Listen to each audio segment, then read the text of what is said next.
بسم الله الرحمن الرحيم الحمد لله والصلاة والسلام على رسول الله وعلى آله وأصحابه أجمعين أما بعد ناظرین کرام السلام علیکم ورحمۃ اللہ وبرکاتہ۔ مسلمان کے شب و روز کے عنوان سے اس پروگرام کے ہمراہ ہم آپ کی خدمت میں حاضر ہیں۔ آج کی اس ملاقات میں ہمارا موضوع گفتگو ہے رزق میں خیر و برکت کے اسباب، یعنی دین اسلام میں انسان کو یہ اہم ترین تعلیم دی گئی ہے کہ وہ رزق حلال کی خاطر کوشش اور محنت و مشقت کا راستہ اپنائے، اور یہ کہ سستی اور کاہلی سے اور بیکاری اور پست ہمتی سے ہمیشہ اجتناب ہی کیا کرے، اور رزق حلال کے معاملے میں ہمت و کوشش کے ساتھ ساتھ مزید یہ کہ ان اسباب کو اختیار کرنے کی فکر و جستجو بھی کیا کرے کہ جن اسباب کی بنا پر اس رزق میں ایک اور نعمت یعنی خیر و برکت بھی شامل ہو جائے۔ تو یہ چیزیں کہ جنہیں دین اسلام میں رزق میں خیر و برکت کے اسباب بتایا گیا ہے، تو اس سلسلے میں سب سے پہلی چیز ہے تقوی، اللہ کا خوف۔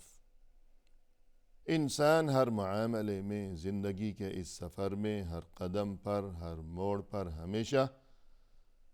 تقوی یعنی پرہیزگاری اور خوف خدا کو اپنا شیوا و شعار بنائے رکھے ہر معاملے میں، اور بالخصوص رزق حاصل کرنے کے معاملے میں۔ فرمایا قرآن کریم میں وَمَن يَتَّقِ اللَّهَ يَجْعَل لَّهُ مَخْرَجًا وَيَرْزُقْهُ مِنْ حَيْثُ لَا يَحْتَسِبُ، جو کوئی اللہ سے ڈرتا رہے گا اللہ اس کے لیے ہر پریشانی سے نجات کا راستہ پیدا فرمائے گا، اور یہ کہ اللہ اسے رزق عطا فرمائے گا ان راستوں سے کہ جو اس کے تصور میں بھی نہیں ہوں گے، وہم و گمان میں بھی نہیں، کبھی سوچا بھی نہیں کہ کہاں کہاں اور کن کن جگہوں سے اللہ کی طرف سے اسے رزق عطا کیا جائے گا۔ تو یہ خوشخبری ہے اس انسان کے لیے کہ وَمَن يَتَّقِ اللَّهَ، جو اللہ سے ہمیشہ ڈرتا رہا کرے۔ اور اسی طرح رزق میں خیر و برکت کی ایک چیز جو ہمیں جس کی تعلیم دی گئی ہے وہ یہ کہ انسان ہمیشہ اللہ سے دعا کرتا رہا کرے۔ قرآن کریم میں فرمایا کہ وَقَالَ رَبُّكُمُ ادْعُونِي أَسْتَجِبْ لَكُمْ، تمہارے رب نے یہ ارشاد فرمایا ہے کہ تم مجھے پکارو، میں تمہاری پکار کو قبول کرتا ہوں۔ یعنی اللہ نے اپنے بندوں کو اپنے بارے میں یہ بات بتائی ہے کہ تم مجھے پکارو، یہ حکم دیا ہے کہ تم مجھے پکارو، مجھ سے دعا مانگتے رہا کرو، اور یہ خوشخبری بھی سنا دی کہ استجب لکم، میں تمہاری دعا کو قبول کرتا ہوں۔ لہذا انسان کو چاہیے کہ وہ ہمیشہ اپنے خالق و مالک کے ساتھ، اللہ عز و جل کے ساتھ اپنا رشتہ جوڑ کر رکھے، اور یہ کہ دنیا میں جس طرح سبھی جانتے ہیں کہ اگر کسی سے کچھ حاصل کرنا مقصود ہو تو پھر انسان کی یہی کوشش ہوا کرتی ہے کہ یہ مجھ سے راضی رہے اور خوش رہے، اور ایسا نہ ہو کہ میری کوئی بات اسے ناگوار گزرے تو یہ کہیں ناراض نہ ہو جائے کہ اگر یہ ناراض ہو گیا، یہ بگڑ گیا، تو پھر معاملہ تو شاید لٹکا ہی رہ جائے گا کہ جو چیز مجھے اس سے ملنے کی امید ہے شاید وہ چیز نہیں مل سکے گی۔ تو جب انسان کے دل میں اپنے جیسے ایک انسان کے بارے میں یہ سوچ ہے کہ اس سے کچھ چاہیے تو اسے خوش رکھنا ہوگا، حالانکہ وہ خاکی انسان ہے، آج وہ زمین کے اوپر چل پھر رہا ہے، لیکن کل وہ خاک میں مل کر خاک ہو جائے گا۔ لیکن اس کے باوجود جب انسان کے بارے میں یہ سوچ ہے تو پھر وہ اللہ، وہ خالق و مالک اور وہ بادشاہوں کا بادشاہ،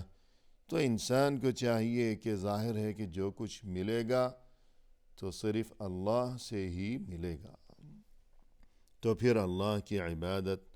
اور یہ کہ اطاعت و بندگی و فرما برداری اور یہ کہ ہمیشہ اللہ سے دعا و فریاد کرتے رہنا چاہیے، اور بالخصوص وہ دعا کہ جس میں توبہ و استغفار کا پہلو پایا جاتا ہو۔ ہر قسم کی دعا، ہر قسم کی خیر و خوبی انسان اپنے لیے دنیا کی خیر و خوبی، آخرت کی خیر و خوبی کا سوال کیا کرے، اور بالخصوص استغفار، گناہوں سے مغفرت و معافی کی دعا زیادہ سے زیادہ کیا کرے کہ یہ چیز بطور خاص رزق میں خیر و برکت کا بہت بڑا ذریعہ ہے۔ رسول اللہ صلی اللہ علیہ وسلم نے ارشاد فرمایا، من لزم الاستغفار جعل اللہ له من كل ضيق مخرجا ومن كل هم فرجا ورزقه من حيث لا يحتسب۔ جو کوئی ہمیشہ استغفار کرتا رہے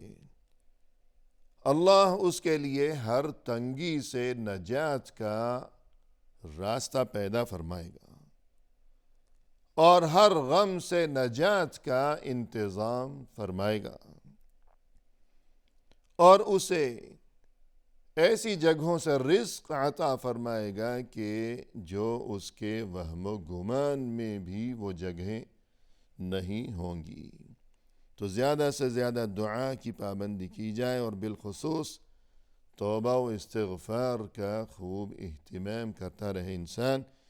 کہ یہ چیز رزق میں فراوانی و خوشحالی اور خیر و برکت کا اہم ترین ذریعہ اور وسیلہ ہے۔ اور اس کے بعد ایک چیز یہ کہ ہمیں یہ حکم دیا گیا ہے کہ انسان اگر یہ چاہتا ہو کہ اسے فراوانی اور خیر و برکت نصیب ہو سکے تو اسے چاہیے کہ وہ کام میں مہارت حاصل کرے، محنت و کوشش کیا کرے، اور بالخصوص یہ کہ جو بھی اس کا کام ہے اس میں خوب زیادہ مہارت حاصل کرے، کہ اگر اسے مہارت حاصل نہیں ہوگی تو نکال دیا جائے گا کہ جب کام ہی نہیں آتا تو پھر اسے کون رکھے گا، اور یہ کہ اسے فراوانی کس طرح نصیب ہو سکے گی۔ قرآن کریم میں فرمائے کہ هو الذی جعل لکم الارض ذلولا فامشوا فی مناکبها وکلوا من رزقہ۔ اللہ نے تمہارے لیے زمین کو ہموار بنا رکھا ہے، لہذا تم چلو زمین کے اطراف میں اور کھاؤ اللہ کا دیا ہوا رزق، یعنی یہ جو زمین ہے یہ ہموار ہے، اس میں چلنا پھرنا انسان کے لیے آسان ہے، کوئی دشوار نہیں ہے، لہذا انسان کو یہ حکم ہے کہ اللہ نے زمین میں چلنا پھرنا جب تمہارے لیے آسان بنا رکھا ہے کہ زمین ہموار ہے، تو حکم یہ ہے کہ تم ایک جگہ بیٹھے رہنے کی بجائے کہ شاید کوئی کچھ کھلا دے گا، کوئی کچھ دے جائے گا، کسی کو ہم پر ترس آ جائے گا، تو ایسا سوچنے کی بجائے سوچ ایسی رکھے ہر مومن کہ جب اللہ نے ہاتھ پاؤں دیے ہیں، صحت و تندرستی کی نعمت سے نوازا ہے، ہاتھ پاؤں سلامت ہیں، تو انسان کو چاہیے کہ وہ بیٹھے رہنے کی بجائے اٹھے، اللہ کی زمین میں گھومے پھرے اور چلے، اور یہ کہ محنت و مشقت کا راستہ اپنائے حصول رزق حلال کے سلسلے میں۔ رسول اللہ صلی اللہ علیہ وسلم نے فرمایا، ان اللہ یحب احدکم اذا عمل عملا ان یتقنہ، اللہ کو یہ بات پسند ہے، اللہ یہ چاہتا ہے کہ تم میں سے کوئی شخص جب کوئی کام کرے تو خوب مہارت کے ساتھ کیا کرے۔ یعنی پہلی بات تو یہ کہ انسان محنت و مشقت کرے رزق میں فراوانی کے سلسلے میں، اور مزید یہ کہ بلا وجہ محنت اور بے تکی اور بیکار محنت اور خود کو ہلکان اور نڈھال کرنے کی بجائے انسان کو چاہیے کہ پہلے خوب مہارت حاصل کر لے اس کام میں، اور پھر محنت و مشقت کا راستہ اپنائے، تو انشاءاللہ خوشحالی ہوگی، خیر و برکت ہوگی۔ اور اس کے بعد ایک طریقہ رزق میں خیر و برکت کے لیے ہمیں دین اسلام میں یہ بتایا گیا کہ صدق، ہمیشہ سچائی، راست بازی، انسان ہمیشہ سچ اور حق کو اپنائے ہر معاملے میں، بالخصوص اپنی تجارت اور یہ کہ رزق کے حصول کے معاملے میں۔ رسول اللہ صلی اللہ علیہ وسلم نے ارشاد فرمایا، فَإِن صَدَقَا وَبَيَّنَا بُورِكَ لَهُمَا فِي بَيْعِهِمَا وَإِن كَذَبَا وَكَتَمَا مُحِقَتْ بَرَكَةُ بَيْعِهِمَا۔ یہ جو خرید و فروخت کرنے والے لوگ ہیں، اگر یہ سچ بتا دیں کہ یہ چیز ہے، یہ سامان ہے، اس کی یہ حقیقت ہے اور اس کا یہ معیار ہے، یہ اس میں خوبی ہے، یہ اس میں نقص ہے، یہ عیب ہے، یہ خرابی ہے، اب جس کی مرضی ہے خرید لے، اور یہ ہے کہ اگر مرضی نہیں ہے تو نہ خریدے، بات یہ ہے چیز آپ کے سامنے ہے۔ اگر یوں صاف صاف حقیقت بیان کر دی گئی تو اللہ کی طرف سے خیر و برکت ہوگی، اور اگر یہ کہ حقیقت کو چھپایا، دروغ گوئی سے کام لیا، جھوٹ بولا کہ یہ چیز ایسی ہے ویسی ہے اور اتنی عمدہ ہے، حالانکہ وہ تو کوئی ردی مال ہے، اور گھٹیا چیز کو اعلیٰ اور بڑھیا بتا کر کسی کو بیچ ڈالا ہو، تو اس میں کوئی خیر و برکت نہیں ہوگی۔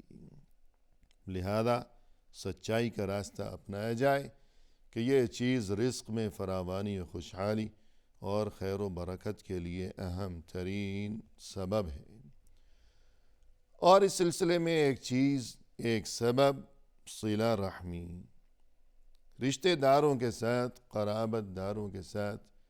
ہمیشہ حسن سلوک کا معاملہ کیا کرے انسان۔ رسول اللہ صلی اللہ علیہ وسلم نے ارشاد فرمایا،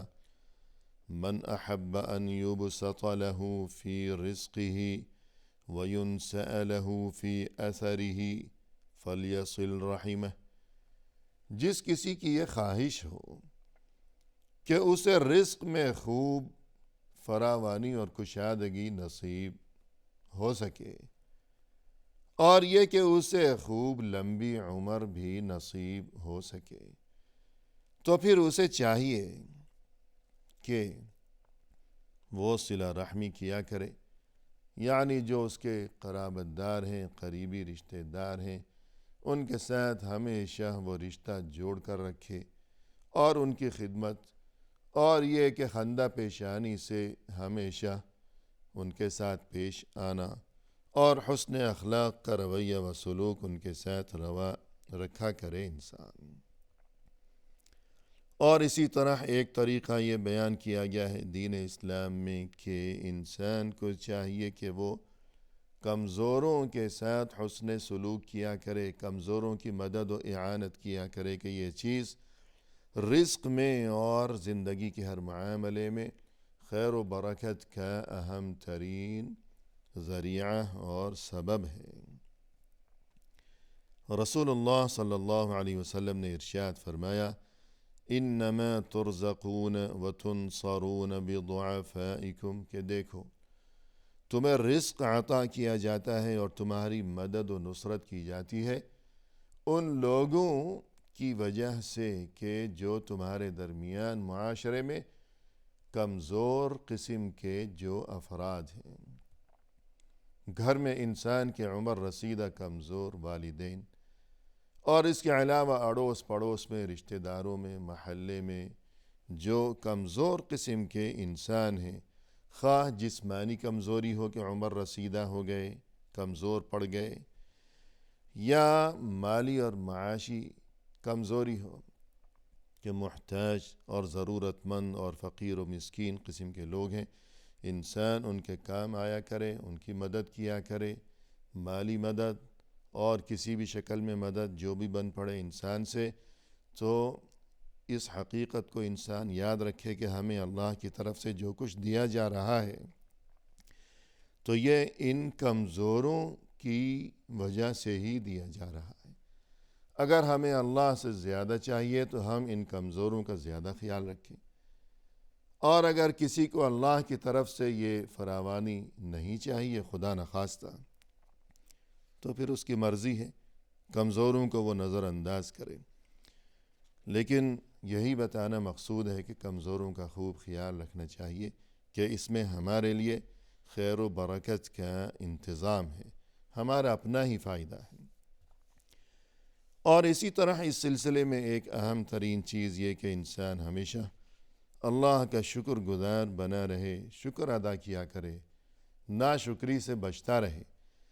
فرمایا قرآن کریم میں، لَإِن شَكَرْتُمْ لَأَزِيدَنَّكُمْ، اگر تم شکر ادا کرتے رہو گے تو میں تمہیں اور زیادہ عطا کرتا رہوں گا۔ یعنی اللہ نے ارشاد فرمایا کہ شکر ادا کرتے رہو گے تو میں تمہیں مزید نعمتوں سے نوازتا رہوں گا۔ اسی طرح ایک چیز ہے قناعت، کے انسان کو چاہیے کہ قناعت، صبر و قناعت، یعنی مال کے سلسلے میں وہ لالچ جو کہ بہت ناپسندیدہ ترین چیز ہے، ہوس زر، مال و دولت اور روپے پیسے کا وہ پجاری نہ بنے، بلکہ قناعت اپنائے، صبر و شکر سے کام لیا کرے تو اللہ کی طرف سے اسے خیر و برکت اور یہ کہ فراوانی و خوشحالی سے نوازا جائے گا۔ اسی کے ساتھ محترم ناظرین، ہمیں دیجیے اجازت اللہ کے حوالے، وآخر دعوانا ان الحمد للہ رب العالمین۔